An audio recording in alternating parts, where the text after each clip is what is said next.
In this video, we'll show you how to remove and replace the barrel on an XCR rifle. As always, make sure the gun's unloaded by removing the magazine. Pull back the charging handle and check inside the chamber to make sure there's nothing there. Then, take a 1/4 inch Allen wrench, undo the bolt 3 full turns,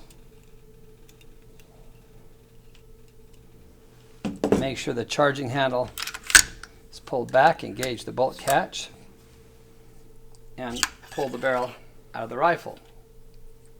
You'll notice that there is a conical hole in the barrel extension.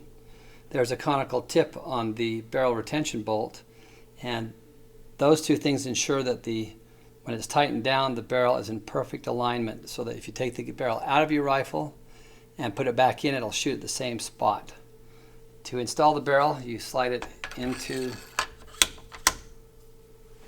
the upper receiver as so, and you tighten the barrel retention bolt.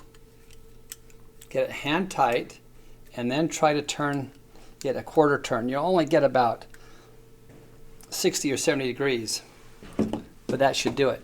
If you really want to make sure you do everything perfectly, you can get a torque wrench and set it to 240 inch-pounds, not foot-pounds, and tighten it. You can see we were just about there with the hand tightening method. And that's all you do to install the barrel. Now, this barrel retention bolt will not come loose no matter how much you shoot it.